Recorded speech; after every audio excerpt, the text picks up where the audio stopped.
पिछले लगभग 2 सप्ताह पहले भारत के वैज्ञानिकों ने 5 आणविक परीक्षण किए और ये जो 5 आणविक परीक्षण हुए जमीन के अंदर बहुत ही सफलतापूर्वक हुए। तो सबसे पहले तो मैं आप सबकी तरफ से उन सभी वैज्ञानिकों को बधाई देना चाहता हूं जिन्होंने ये 5 सफल आणविक परीक्षण करके भारत को अंतर्राष्ट्रीय परिदृश्य में एक अच्छे स्थान पर ले जाकर खड़ा किया है। हमारे देश के वैज्ञानिकों ने ये जो 5 सफल आणविक परीक्षण किए, इसके बाद की घटना ये है हमें ऊपर आर्थिक पाबंदी लगा दी है और जापान ने भी लगा दी है। अमेरिका ने और जापान ने हमारे ऊपर आर्थिक पाबंदी क्यों लगाई है?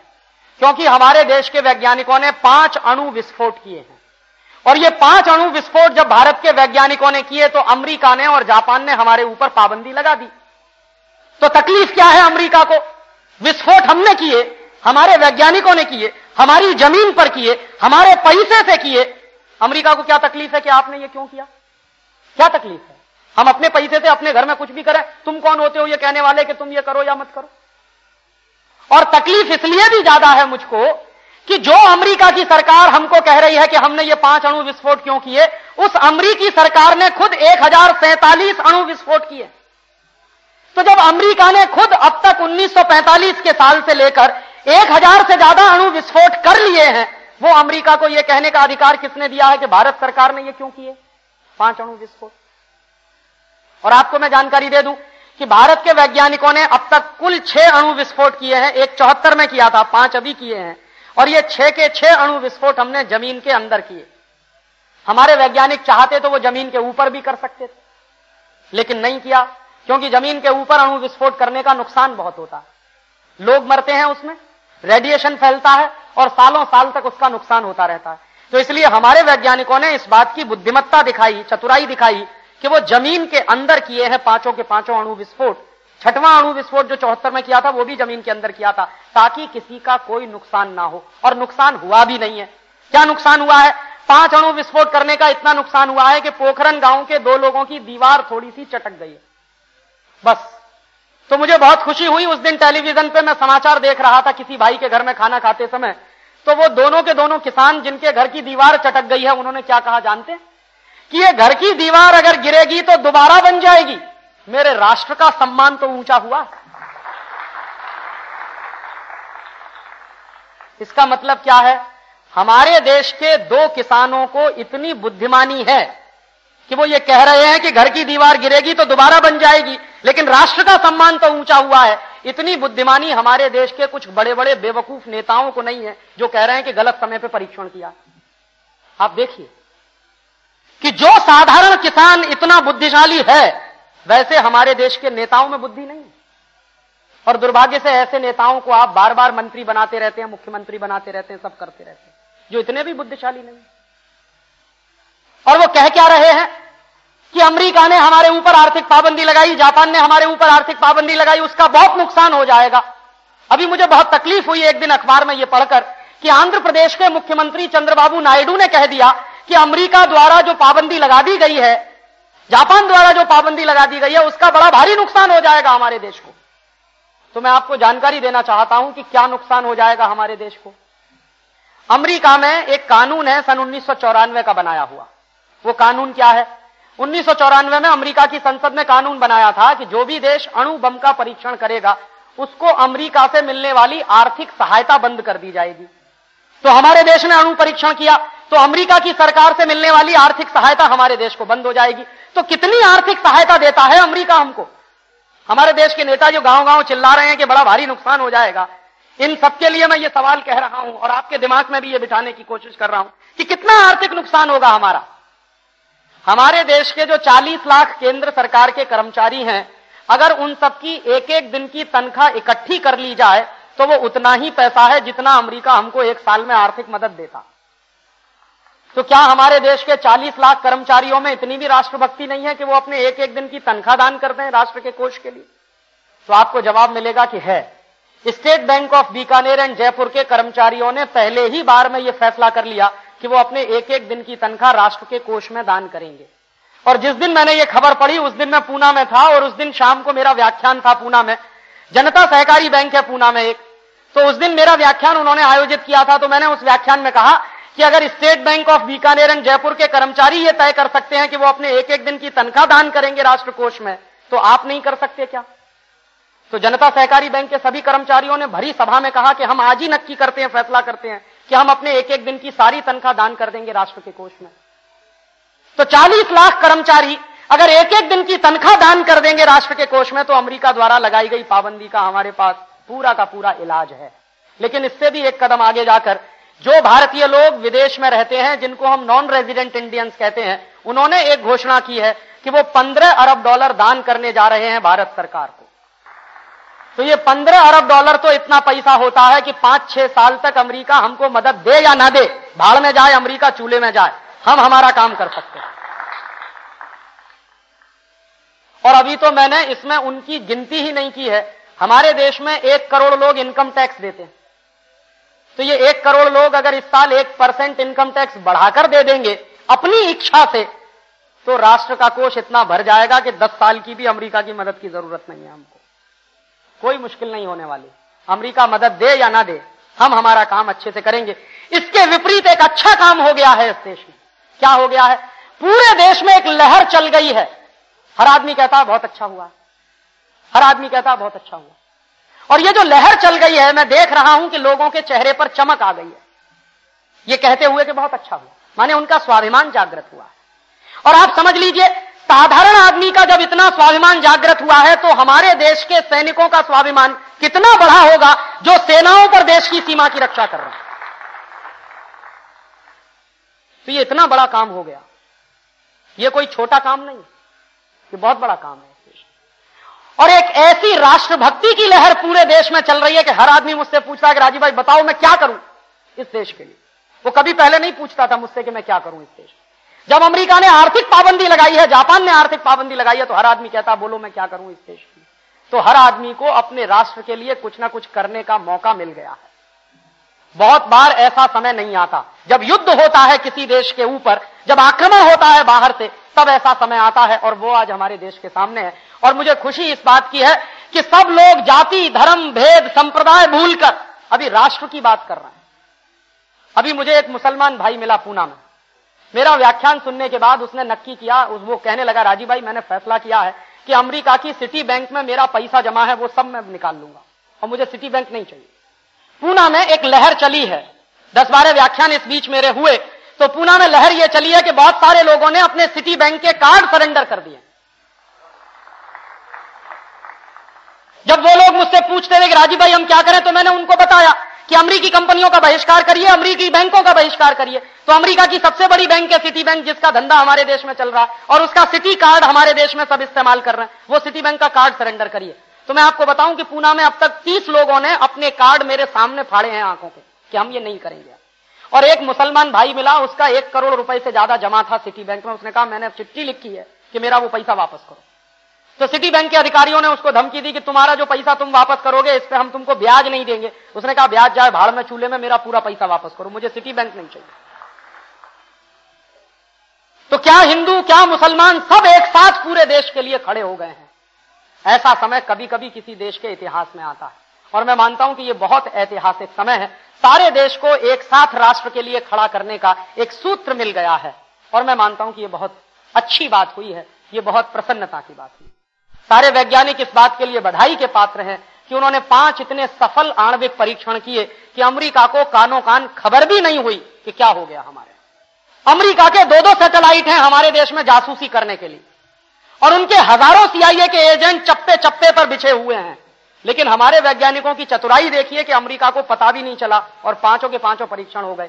अमेरिका को पता क्या चला, उनके सैटेलाइट ने यहां से खबर भेजी थी वॉशिंगटन कि पोखरण में धरती कंप हो गया है। तो अमेरिकी वैज्ञानिकों ने जब वो खबर पढ़ी सैटेलाइट की कि पोखरण में धरती कंप हो गया है, तो अमेरिकी वैज्ञानिक चादर तान के सो गए कि चलो धरती कंप तो होते ही रहते हैं। उनको पता तब चला जब भारत के प्रधानमंत्री ने घोषणा की कि धरती कंप नहीं, हमने एटॉमिक रिएक्शन परीक्षण किया है, धरती कंप नहीं हुआ। तब बिल क्लिंटन के पेट में दर्द पैदा हुआ कि ये हो क्या गया। और पहली बार अमेरिका के किसी राष्ट्रपति ने अपनी CIA की एजेंसी को सरेआम डांट दिलाई है, लताड़ा है कि आपके ऊपर हम अरबों डॉलर खर्च करते हैं और आप इतनी सी जानकारी नहीं दे पाए कि भारत सरकार क्या करने जा रही है, भारत के वैज्ञानिक क्या करने जा रहे हैं। तो अमेरिका के पेट में सबसे बड़ा दर्द यह है कि बिना अमेरिका की जानकारी के भारत के वैज्ञानिकों ने यह कैसे कर लिया। माने यह है कि अगर हम उनको बता के करते तो शायद उनके पेट में दर्द नहीं होता। एक दूसरी तकलीफ और है अमेरिका को।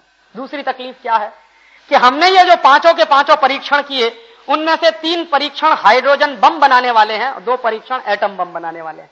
और आप जानते हैं कि हाइड्रोजन बम एटम बम से हजारों गुना ज्यादा ताकतवर होता है। तो अमेरिका को अब इस बात की चिंता हो गई है कि भारत के वैज्ञानिक हाइड्रोजन बम भी बना सकते हैं, एटॉमिक बम भी बना सकते हैं, और अगर भारत के वैज्ञानिक ये खुद बना लेंगे तो कभी अमेरिका से खरीदने नहीं आएंगे। और अगर अमेरिका से हम खरीदने नहीं आएंगे तो उनकी दुकान बंद हो जाएगी, उनकी चौधराहट भी खत्म हो जाएगी। ये उनकी सबसे बड़ी तकलीफ है। दूसरी तकलीफ क्या है अमेरिका को? दूसरी तकलीफ उनको यह है कि भारत के वैज्ञानिकों ने ये जो परीक्षण किए हैं और उसके बाद जो घोषणाएं की हैं वो ये है कि भारत के वैज्ञानिक 1 करोड़ रुपए में एक बम बना सकते हैं। अमेरिका में यही बम करोड़ों डॉलर में बनता, हां, जो हम सिर्फ 1 करोड़ रुपए में बना सकते हैं। तो जो करोड़ों डॉलर में उनके यहां बनता है वो हम 1 करोड़ रुपए में बना सकते हैं। तो अमेरिका को तकलीफ ये हो रही है कि अगर भारत के वैज्ञानिकों ने बनाकर इसको बेचना चालू कर दिया तो अमेरिका की तो दुकान बंद हो जाएगी, क्योंकि बहुत सस्ता है और क्वालिटी में बहुत अच्छा, इसलिए उनको तकलीफ हो रही है। वरना अमेरिका के तकलीफ का कोई सैद्धांतिक आधार नहीं है जब अमेरिकी सरकार ने खुद 1000 से ज्यादा आणविक परीक्षण किए। और एक बात और बता दूं मैं कि भारत के वैज्ञानिकों ने ये पांचों के पांचों परीक्षण शांतिपूर्वक किए हैं, जबकि अमेरिका ने अपने 2 आणविक परीक्षण लोगों के ऊपर किए थे। पहला किया था 6 अगस्त 1945 को हिरोशिमा में और दूसरा किया था 9 अगस्त 1945 को नागासाकी में। तो हिरोशिमा और नागासाकी के ऊपर अमेरिका ने अपने पहले 2 आणविक बम गिराए थे, जिसका नतीजा यह निकला कि 6.5 लाख जापानी तड़प तड़प के मर गए उसमें। तो अमेरिका के वैज्ञानिकों ने तो अपने आणविक परीक्षण ही किए लोगों की जान लेकर। हमारे वैज्ञानिकों ने आणविक परीक्षण किए हैं जमीन के अंदर। दोनों में बड़ा भारी फर्क है। हम आज भी शांति प्रिय देश हैं, किसी की जान नहीं लेना चाहते। अमेरिका हमेशा से दूसरों की जान पर ही खेलता रहा है। और इस अमेरिका ने ये जो 2 परीक्षण किए थे 1945 में, उसके बाद अमेरिका ने बंद नहीं किया, दुनिया के तमाम दूसरे देशों पर बम गिराए हैं और करोड़ों लोगों को मारा है। आप देख लीजिए 1945 के दूसरे विश्व युद्ध के बाद दुनिया में जहां जहां युद्ध हुए अमेरिका ने ही बम गिराए और उन्होंने ही हथियार बेचे। अमेरिका दुनिया में हथियार बेचने वाला सबसे बड़ा सौदागर है। अमेरिका की जो अर्थव्यवस्था चलती है उसका 2/3 हिस्सा हथियारों की बिक्री से आता है। दुनिया में जब भी कहीं युद्ध होता है अमेरिका के ही हथियार बिकते हैं। 1945 के बाद दुनिया में 325 युद्ध हो चुके हैं, जो कभी भी अमीर देशों की जमीन पर नहीं हुए। आखिरी युद्ध था सेकेंड वर्ल्ड वॉर, जो अमीर देशों की जमीन पर हुआ। उसके बाद इन सारे देशों ने आपस में समझौता कर लिया कि हम कभी युद्ध नहीं करेंगे। जर्मनी में नहीं होगा, फ्रांस में नहीं होगा, अमेरिका में नहीं होगा, स्वीडन में नहीं होगा, स्विट्जरलैंड में नहीं होगा। ये जितने अमीर देश हैं इन्होंने सबने नक्की किया, फैसला किया कि हम कभी युद्ध नहीं लड़ेंगे और कभी किसी दूसरे देश पर आक्रमण नहीं करेंगे। लेकिन यही देश हैं जो सबसे ज्यादा हथियार बनाते हैं और दुनिया भर में बेचते हैं। तो इनकी नीति क्या है, इनका असली चेहरा क्या है? इनका असली चेहरा है कि खुद युद्ध नहीं लड़ेंगे और अपनी सेनाओं को नहीं मारेंगे, लेकिन दूसरे देशों को मरवाने के लिए हथियार बनाएंगे। तो 12 देशों ने 1945 के बाद कभी युद्ध नहीं लड़ा, लेकिन उसके बाद दुनिया में 325 युद्ध हुए हैं। सब गरीब देशों की जमीन पर हुए हैं। भारत पाकिस्तान के बीच में हुआ, 2 बार तो हो ही चुका, तीसरी बार भी हुआ था, छोटा सा था। भारत चीन के बीच में हुआ, ईरान इराक के बीच में हुआ, सूडान लीबिया के बीच में हुआ, उत्तरी कोरिया दक्षिणी कोरिया के बीच में हुआ, वियतनाम में हुआ है, फिलीपींस में हुआ है। उसके बाद लैटिन अमेरिका में चले जाइए, वहां हुए हैं। दुनिया के सारे गरीब देशों की जमीनों पर 325 युद्ध हुए हैं और उसमें अरबों डॉलर के हथियार अमेरिका ने बेचे हैं। आज भी अमेरिका की वही पॉलिसी है कि दुनिया में जहां भी युद्ध होंगे हथियार उनके बिकेंगे। अब हथियार उनके नहीं बिक पाएंगे, दूसरा देश भी बेच सकता है, इसलिए उनको यह तकलीफ सबसे ज्यादा है। और इसके विपरीत मैं एक दूसरी बात आपसे कहना चाहता हूं कि अमेरिका ने यह जो पाबंदी लगाई है उसके पीछे, हमारे यहां हिंदी में एक कहावत है, अगर आप उसको समझ सकें तो मैं आपसे कहूंगा। हिंदी में एक कहावत होती है, उसमें हम कहते हैं 100 चूहे खाए बिल्ली हज को चली। माने पहले 100 चूहे खा लेती है, फिर बिल्ली कहती है हज की यात्रा कराएं, पवित्र हो जाएं। वैसे ही अमेरिका की हालत है। दुनिया भर के करोड़ों लोगों को मार दिया बम गिरा गिरा के, परीक्षण कर करके। अब वो अमेरिका कह रहा है कि भारत सरकार को ये नहीं करना चाहिए। और क्या कह रहा है? इससे पूरी दुनिया में शांति को खतरा पैदा हो जाएगा।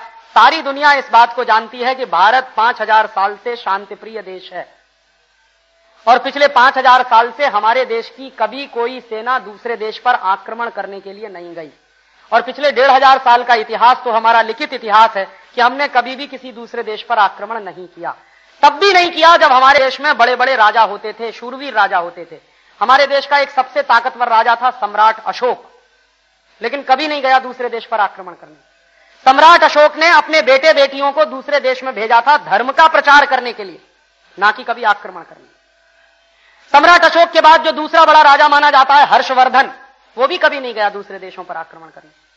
हर्षवर्धन के बाद जो दूसरा राजा माना जाता है उसका नाम था चंद्रगुप्त विक्रमादित्य, वो भी कभी नहीं गया दूसरे देश पर आक्रमण करने। तो इतिहास इस बात का गवाह है कि भारत कभी किसी दूसरे देश पर आक्रमण करने के लिए गया नहीं, लेकिन हमारे ऊपर बाहर से हजारों आक्रमण हुए। 3rd सेंचुरी बीसी से लेकर 3री शताब्दी ईसा पूर्व से लेकर जब सिकंदर का आक्रमण हुआ था हमारे ऊपर, और ईस्ट इंडिया कंपनी के जमाने तक हमारे ऊपर 1000 आक्रमण हो चुके हैं, और आजादी मिलने के बाद 4 आक्रमण हो चुके हैं। तो हर बार बाहर के देशों ने हमारे ऊपर आक्रमण किया, हमने कभी नहीं किया है, और उस आक्रमण में हमको नुकसान भी बहुत उठाना पड़ा है।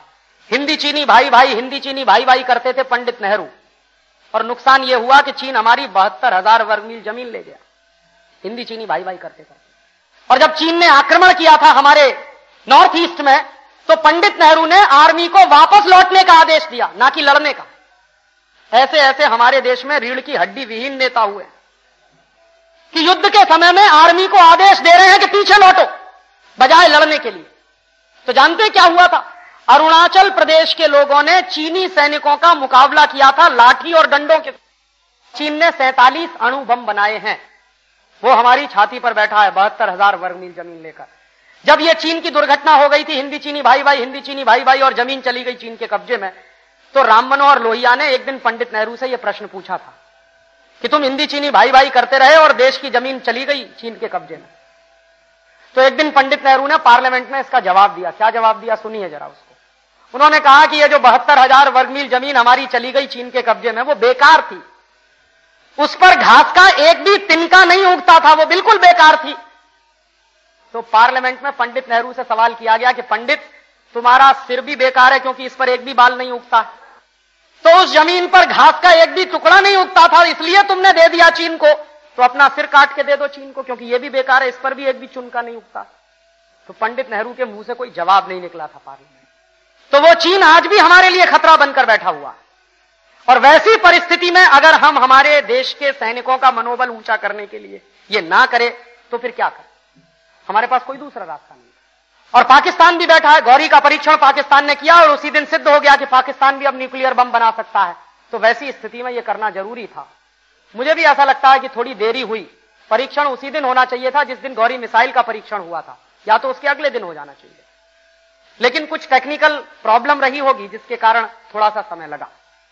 और इसके एक और आगे की बात मैं आपसे करना चाहता हूं कि हमने कभी किसी दूसरे देश पर आक्रमण नहीं किया, हमेशा हमको नुकसान उठाना पड़ा। आज भी हम किसी पर आक्रमण नहीं करेंगे, ये हमारा विश्वास है, लेकिन इसका मतलब ये नहीं है कि हम अपनी सुरक्षा व्यवस्था के प्रति आंखें बंद करके बैठे रहें। आज भी हम किसी पर आक्रमण करने नहीं जाएंगे, लेकिन अगर कोई दुश्मन आंख उठाकर देखेगा तो हम हाथ पर हाथ धरे नहीं बैठेंगे। ये हमारी अपनी नीति है, हमेशा से रही है, आगे भी रहेगी। तो हिंदुस्तान की उसी नीति का अनुसरण करने के लिए यह किया गया है। तब इसमें एक आखिरी बात और जुड़ती है कि अब अमेरिका ने पाबंदी लगा दी है, हमारे सारे तर्क सही होते हुए भी उन्होंने हमारे ऊपर पाबंदी लगाई है। तो ये अमेरिका ने हमारा अपमान किया है। ये पाबंदी नहीं है, ये भारत का अपमान किया है, और इस अपमान का बदला लेना हर भारतीय नागरिक का राष्ट्र धर्म है। तो आप पूछेंगे राजीव भाई, अमेरिका द्वारा भारत के किए गए अपमान का बदला हम कैसे लें? तो मैं आपको एक रास्ता बताने आया हूं कि अमेरिका ने ये जो हमारा राष्ट्रीय अपमान किया है पाबंदी लगा के, इसका बदला लेने का हमारे पास एक तरीका है। वो तरीका यह है कि जिस अमेरिका ने हमारे ऊपर आर्थिक पाबंदी लगाई है, उस अमेरिका के ऊपर हम आर्थिक पाबंदी लगाएं। तो आप पूछेंगे वो कैसे? तो उसका रास्ता बहुत आसान है। हम सब मिलकर अमेरिका के ऊपर आर्थिक पाबंदी लगा सकते हैं। अमेरिका की एक एक कंपनी को भारत से भगा देंगे। उनके ऊपर आर्थिक पाबंदी लगाने का सबसे अच्छा तरीका। तो एक एक अमेरिका की कंपनी को भारत से भगाना होगा अपने राष्ट्र के अपमान का बदला लेने के लिए। तो आप पूछेंगे वो कैसे होगा? उसका तरीका और आसान है। आप सब आज जब यहां से उठकर जाएंगे तो एक संकल्प लेकर जाएंगे। मैं मेरे व्याख्यान के अंत में 1 मिनट का एक संकल्प कराऊंगा आप सबको। बिना संकल्प लिए आज कोई नहीं जाएगा कि हम अपने जीवन में किसी भी अमेरिकी कंपनी का सामान इस्तेमाल नहीं करेंगे, किसी भी स्थिति में। तो सबसे पहले क्या करना होगा? सबसे पहले पेप्सी कोला का बहिष्कार करिए। यह अमेरिका की ऐसी कंपनी है जिसको मैं सबसे बदमाश कंपनी मानता हूं, सबसे बेईमान। तो पेप्सी कोला का बहिष्कार करिए, यह अमेरिकी कंपनी है, और कोका कोला का भी बहिष्कार करिए क्योंकि यह भी अमेरिकी कंपनी। तो आप पेप्सी पिएंगे नहीं, कोका कोला पिएंगे नहीं, तो फिर आप पूछेंगे क्या थम्स अप पी लें, लिम्का पी लें? वो भी नहीं पीना, क्योंकि थम्स अप, लिम्का, सिट्रा सब अमेरिकी हो गया। पहले हमारे देश का था, पार्ले का था। अब वो पार्ले कंपनी कोका कोला में घुस गई, कोका कोला ने उसको खरीद लिया। तो अब अगर आप थम्स अप पीते हैं, लिम्का पीते हैं, सिट्रा पीते हैं, तो भी आपका पैसा अमेरिका ही जाता है। इसलिए हम पेप्सी नहीं पिएंगे, कोका कोला पिएंगे नहीं, थम्स अप पिएंगे नहीं, लिम्का पिएंगे नहीं, सिट्रा पिएंगे नहीं, कुछ भी नहीं पिएंगे। अमेरिका और यूरोप के देशों में लोग बहुत पीते हैं soft drink, Coca Cola, Thums Up, Pepsi cola बहुत पीते हैं वहां के लोग, और इसलिए वहां किडनी सबसे ज्यादा खराब होती है, बर्बाद होती है। और वहां अमेरिका में जब लोगों की किडनी खराब हो जाती है तो कोई किसी को अपनी किडनी दान नहीं करता, क्योंकि अमेरिका का समाज नितांत स्वार्थी समाज है। उनके लिए डॉलर भगवान है, बाकी कोई चीज नहीं। बाप बेटे को दान नहीं करता, बेटा बाप को दान नहीं करता। मरते हैं फिर लोग वहां किडनी बर्बाद करके। फिर क्या होता है, वहां के अखबारों में बड़े बड़े जाहिरात छपते हैं, और उन जाहिरातों में कहा जाता है कि कोई किडनी दान करे उसको 5 लाख देंगे, इतना देंगे, इतना देंगे। तो फिर हमारे यहां कुछ ऐसे नालायक डॉक्टर पैदा हो गए हैं जो यहां के लोगों का पेट चीरकर उनकी किडनी निकाल लेते हैं और अमेरिका में ले जाकर बेच देते हैं। मेरे उत्तर प्रदेश के गाजियाबाद शहर में अभी 3 ऐसे क्लिनिक बंद किए हैं सरकार ने, जिन क्लिनिक्स में डॉक्टर गरीब मरीजों का पेट चीरकर उनकी किडनी निकालते थे और अमेरिका ले जाकर बेचते थे। तो चूंकि अमेरिका में किडनी बहुत बर्बाद होती है, और किडनी बर्बाद होने का सबसे बड़ा कारण है Pepsi Cola, Coca Cola, soft drink, तो आप मत करिए अपनी दोनों किडनियां बर्बाद।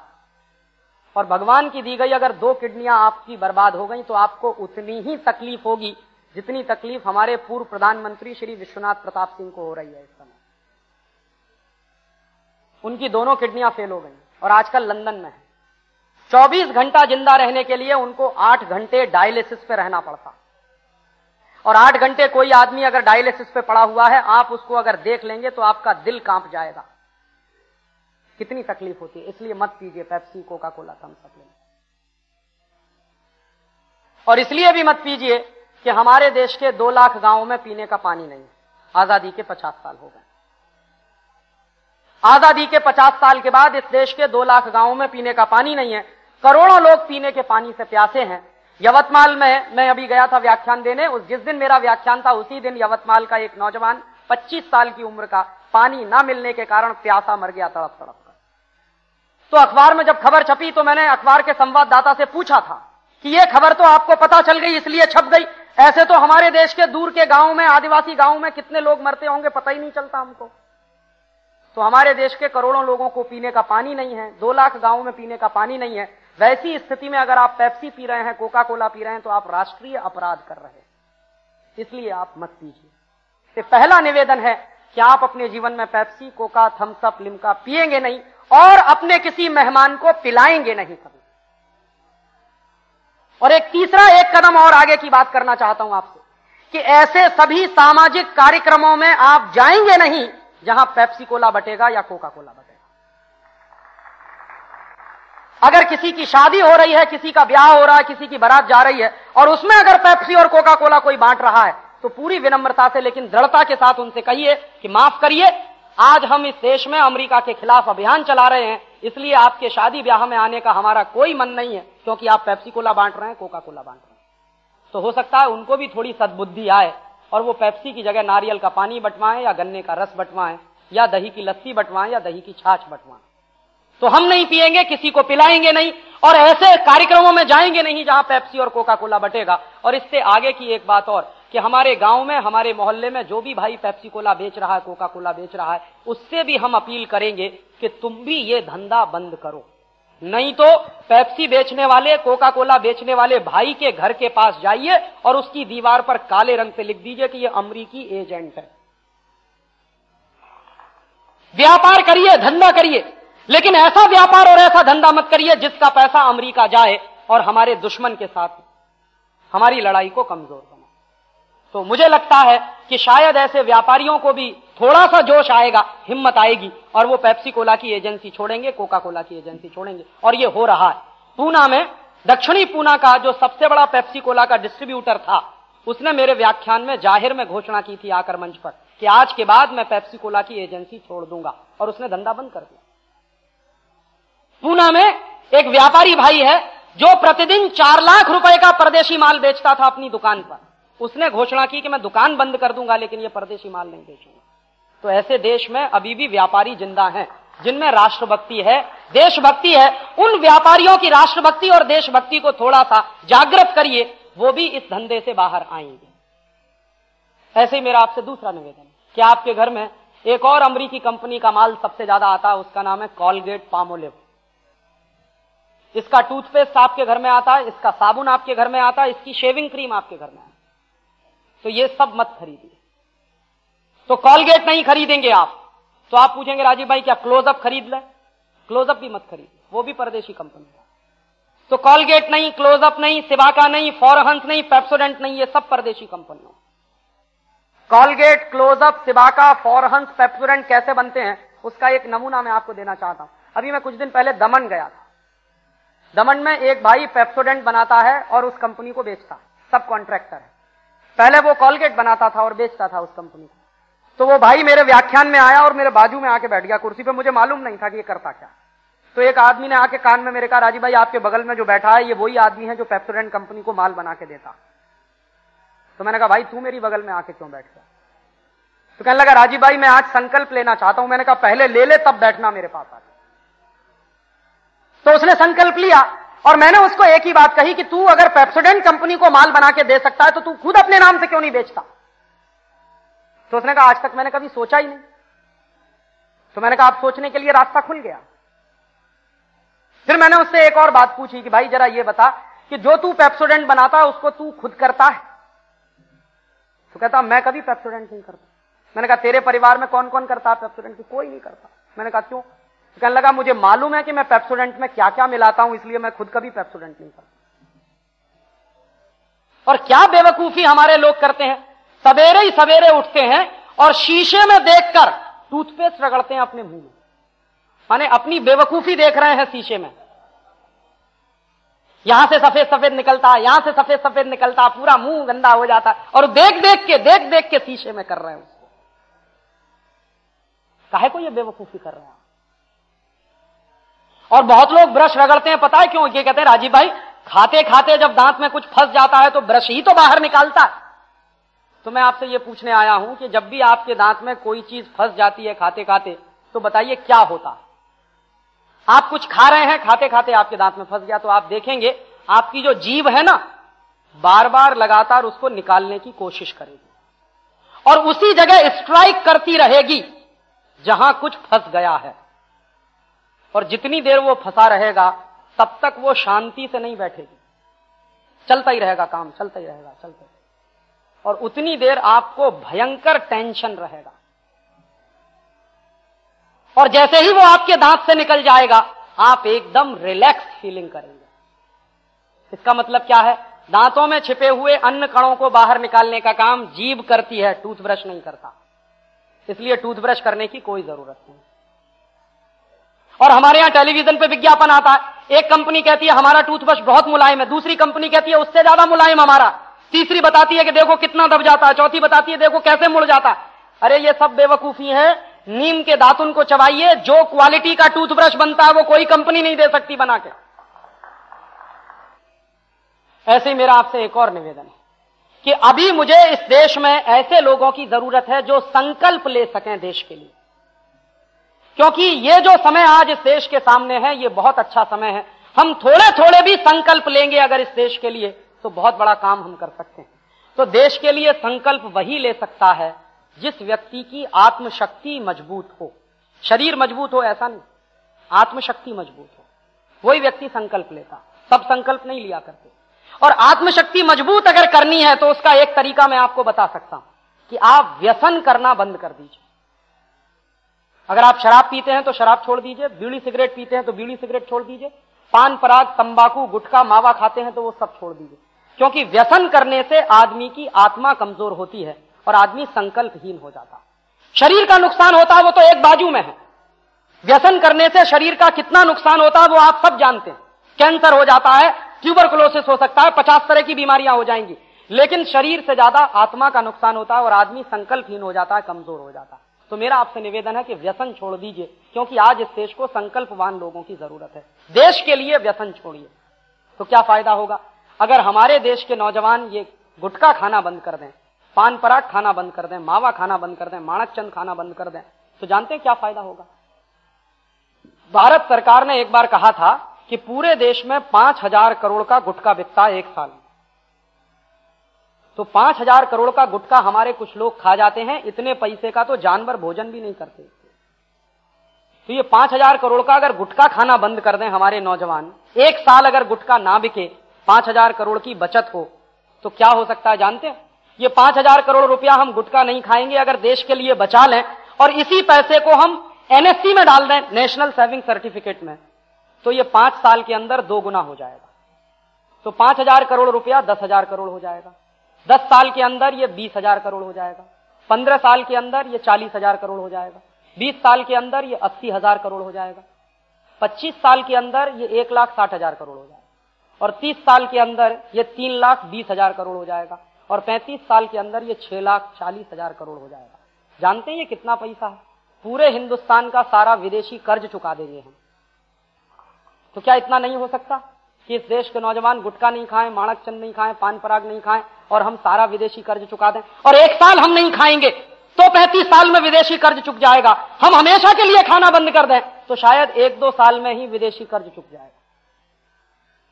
इसलिए मेरा आपसे एक निवेदन और है कि व्यसन छोड़िए अपने जीवन में, और व्यसन छोड़ने के साथ साथ एक व्यसन और छोड़िए, शराब बंद करिए, गुटखा बंद करिए, बीड़ी तंबाकू सिगरेट सब बंद करिए। एक और व्यसन है जो रोज हम करते हैं, चाय और कॉफी का। मुझे आपके जीवन से यह संकल्प चाहिए कि आप हमेशा स्वदेशी ही इस्तेमाल करेंगे, कभी भी परदेशी माल इस्तेमाल नहीं करेंगे। और एक आखिरी निवेदन मुझे आपसे और करना है कि आपके घर में हमेशा स्वदेशी आए, कभी भी परदेशी माल ना आए। इसके लिए एक छोटा सा काम और करिए, अपने घर का टेलीविजन बंद कर दीजिए। अभी एक दुर्घटना हुई पूना में, मैं जाहिर व्याख्यान कर रहा था, उसमें एक डॉक्टर भाई मेरे पास आया और उसने कहा, राजीव भाई, पूना शहर में एक लड़की है 12 की, जी हॉरर शो देखकर पागल हो गई है और हॉस्पिटल में है, मेंटल हॉस्पिटल। चंद्रपुर में अभी एक दुर्घटना हुई, मैं चंद्रपुर गया था व्याख्यान करने, तो एक मजदूर भाई आया मंच पर रोता रोता रोता रोता। मैंने पूछा, भाई तू क्यों रो रहा? कहने लगा, राजीव भाई मेरे घर का सत्यानाश हो गया। मैंने कहा क्यों? कि टीवी के कारण। मैंने कहा क्या सत्यानाश हुआ तेरे घर में? तो उसने कहा, मैं बहुत गरीब आदमी हूं, मेरे पास कुछ भी पैसा नहीं, लेकिन मेरा एक 11 साल का बेटा है, वो रोज जिद करता था टेलीविजन लेने के लिए, और मैंने टेलीविजन लिया नहीं क्योंकि मेरे पास पैसा नहीं। तो वो क्या करता था, पड़ोसी के घर में जाके टीवी देखता था। एक दिन मुझे लगा तो मैंने बैंक से कर्जा लेके टीवी ले लिया। तो मैंने कहा फिर क्या हुआ? कहने लगा, मेरा बच्चा जो 11 साल का वो देखता था कार्यक्रम, उसका नाम है शक्तिमान, पता नहीं क्या आता है उसमें। तो वो मुझे बताने लगा कि शक्तिमान में कोई हीरो है जो आसमान में से कट होता है, घूमते घूमते जमीन नीचे आता। तो वो 11 साल का बच्चा बार बार देखता था, लगातार देखता था। एक दिन वो भी अपनी छत पर से घूमते घूमते कूद गया, उसके दोनों पैर टूट गए। डॉक्टर के पास ले, डॉक्टर ने कहा कि अभी हड्डी तो टूटी, उसके साथ पैरालिसिस भी हो गया और दोनों पैर उसके हमेशा के लिए बेकार हो गए। तो उस मजदूर ने कहा कि मैंने तो जो कर्जा लेके टीवी खरीदा उसने तो मेरे घर का सत्यानाश कर दिया, क्योंकि एक ही बेटा था उसके पास 11 साल का, वो भी चला गया काम। टीवी देखने का बुरा असर होता है बच्चों। अहमदाबाद में एक 7 साल बच्ची ने पिछले साल एक 1.5 साल के अपने भाई को वॉशिंग मशीन में डाल दिया धुलने के लिए, क्योंकि उसका जो भाई था वो काले रंग का था और उस बच्ची को ऐसा लगता था कि वॉशिंग मशीन में हर चीज साफ हो जाती है। तो उस बच्ची ने डाल दिया अपना भाई वॉशिंग मशीन और बटन चला दिया। उसके बाद बच्चा मर गया। अब उसमें बच्ची का क्या कसूर है? वो टीवी पे देखती थी बार बार लगातार, उसने किया, वो तो भोली है, उसके मन में तो कुछ भी नहीं। मेरे इलाहाबाद शहर के बाजू में एक शहर है लखनऊ, वहां क्या हुआ, एक 4.5 साल का बच्चा था, रोज चित्रहार देखता था एटीएन पर जो आता, और उसमें एडवर्टीजमेंट बहुत आते हैं। तो क्या देखता था वो बच्चा, एक एडवर्टीजमेंट आता था थम्स अप का विज्ञापन, जिसमें एक लड़का पैर में रस्सी बांधकर उल्टा कूदता था और एक थम्स अप की बोतल लेके आता था। तो एक दिन वो 4.5 साल के बच्चे ने अपने पैर में रस्सी बांधी, छत पर से कूद गया। सड़क पे गिरा, सिर फटा और मर गया। अब उसमें बच्चे का क्या कसूर? विज्ञापन ही ऐसे दिखाए जा रहे हैं जिसको बच्चे देखेंगे, सुनेंगे, फिर फॉलो करेंगे। और हमारे देश में आज तक एक भी ऐसा कानून नहीं है जो टेलीविजन पर इस तरह के विज्ञापनों की रोक लगाए। इसलिए मेरा आपसे निवेदन है कि जितनी जल्दी हो टेलीविजन बंद कर दीजिए। ना हो कि जो दुर्घटनाएं लंदन में हो रही हैं वो हमारे घरों में होना शुरू हो जाएं। क्योंकि हमने दिल्ली में एक सर्वे कराया था आजादी बचाओ आंदोलन की तरफ से 3 साल पहले, और हमको पता चला कि दिल्ली के पब्लिक स्कूल में पढ़ने वाले विद्यार्थियों की हालत यह है कि उनमें से 70% विद्यार्थी सेक्स के चक्कर में बर्बाद हो रहे हैं। दिल्ली में मेरा एक दोस्त है जो एक प्राइवेट क्लिनिक चलाता है, वो और उसकी पत्नी दोनों डॉक्टर हैं। प्रतिदिन वो 25 से 30 लड़कियों के गर्भपात कराते हैं, अबॉर्शन कराते हैं। तो मैंने एक दिन पूछा कि तुम्हारे क्लिनिक में अगर ये हालत है तो दिल्ली में ऐसे तो सैकड़ों क्लिनिक होंगे। उन्होंने कहा है, हमारे देश में हर साल लाखों नहीं बल्कि करोड़ों बहनों के गर्भपात होते हैं, 14 साल की उम्र में, 15 साल की उम्र में, 16 साल की उम्र में, 19 साल की उम्र में, 20 साल की उम्र में। तो ये दुराचार आ कहां से रहा है और ये बच्चे दुराचारी कहां से बन रहे हैं, कहां से सीख रहे हैं? तो ये सब टेलीविजन सिखा रहा है, सिनेमा सिखा रहा है। इसलिए मेरा आपसे निवेदन है कि कहीं ये टेलीविजन आपके बच्चों को बचपन में जवान ना बना दे और आपके बच्चे दुष्चरित्र ना हो जाएं, उससे पहले आप ये टीवी बंद कर दीजिए। और अगर आपके बच्चों का चरित्र खलास हो गया तो आपका मां बाप होना बेकार। इससे चलते एक आखिरी बात और कह रहा हूं कि इस टेलीविजन के माध्यम से अमेरिकी कंपनियों का सबसे ज्यादा जाहिरात करने वाला इस समय अगर कोई व्यक्ति है तो उसका नाम है सचिन तेंदुलकर। सबसे ज्यादा पेप्सी कोला का जाहिरात करता, सबसे ज्यादा कोका कोला का जाहिरात करता। अभी एक अमेरिकी कंपनी है एडिडास, उसके साथ सचिन तेंदुलकर ने समझौता किया है। 1 करोड़ रुपया वो लेगा साल भर में और एडिडास का जूता बिकवाएगा।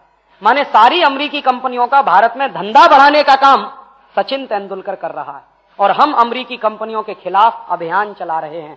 तो मेरा आपसे एक निवेदन है कि इस गांव से हजारों की संख्या में सचिन तेंदुलकर को चिट्ठी भेजिए और उसको ये लिखिए कि हम पूरे देश में अमेरिकी कंपनियों के खिलाफ बहिष्कार का अभियान चला रहे हैं।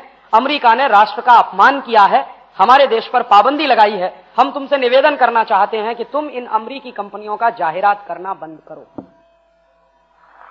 हो सकता है उसको भी राष्ट्रभक्ति पैदा हो। और उस चिट्ठी में दूसरी बात और लिखिए कि तुमको कितना पैसा चाहिए, पैसे के लालच में ही करता है वो ये सब। पैसे की कमी नहीं है उसके पास, उसके घर में सिर्फ 3 लोग हैं, वो, उसकी पत्नी, उसकी बेटी, और करोड़ों रुपए की संपत्ति है, 10 पीढ़ियां बैठकर खा सकती हैं। फिर किस बात का लालच पैसे का? तो उससे कहिए कि तुमको पैसे का इतना लालच क्यों है। और देश से बड़ा कुछ भी नहीं होता है, राष्ट्र के सम्मान से बड़ी कोई भी चीज नहीं है। और उसको लिखो कि हम तुमसे विनम्रता से कह रहे हैं कि तुम ये धंधा छोड़ दो, परदेशी कंपनियों का जाहिरात करना, नहीं तो हम तुमको भी अमेरिका का एजेंट घोषित करेंगे इस देश, और तब तुमको इस समाज में रहना मुश्किल हो जाएगा। और भारतीय समाज ने तुम्हारा बहिष्कार किया तो दुनिया में कहीं भी तुमको इतनी इज्जत मिलने वाली नहीं है। यहां से भागकर अगर वो अमेरिका भी चला गया तो अमेरिका में उसको कोई नहीं पूछेगा 2 कौड़ी में, क्योंकि अमेरिका में क्रिकेट खेलने वालों का कोई सम्मान नहीं करता। सत्यानाश कर रहा है क्रिकेट का खेल कि हम बैठ जाते हैं टेलीविजन खोलकर जब कहीं मैच होता और परेशान होते हैं किस बात के लिए, 20 बॉल में 25 रन बनाने हैं। तो अब 20 बॉल में 25 रन बनाने हैं, वो मरे जाएं भाड़ में चूल्हे में, हमसे क्या लेना देना? हम काहे को अपना बीपी हाई कर रहे हैं, लो कर रहे हैं? मैच चल रहा है, 20 बॉल में 25 रन बनाने हैं, हम उछलते हैं टीवी के सामने, और उसी समय अगर कोई आउट हो गया तो इतना डिप्रेशन आता है जैसे घर का कोई आदमी मर गया। अपने मां बाप मर जाएं तो भी इतना दुख नहीं होता कि इंडिया की टीम हार गई। हारे जीते उससे क्या लेना देना? खेल है तो खेल में तो हार जीत होती रहती है, लेकिन अब क्रिकेट खेल नहीं है, एक बहुत बड़ा सट्टा है, एक बहुत बड़ा धंधा है। और अब क्रिकेट सट्टे के लिए खेला जाता है, धंधे के लिए खेला जाता है। राष्ट्र के सामने इतने गंभीर प्रश्न हैं और इतनी गंभीर चुनौतियां खड़ी हुई हैं और हम राष्ट्रीय प्रश्नों पर चिंतन नहीं कर।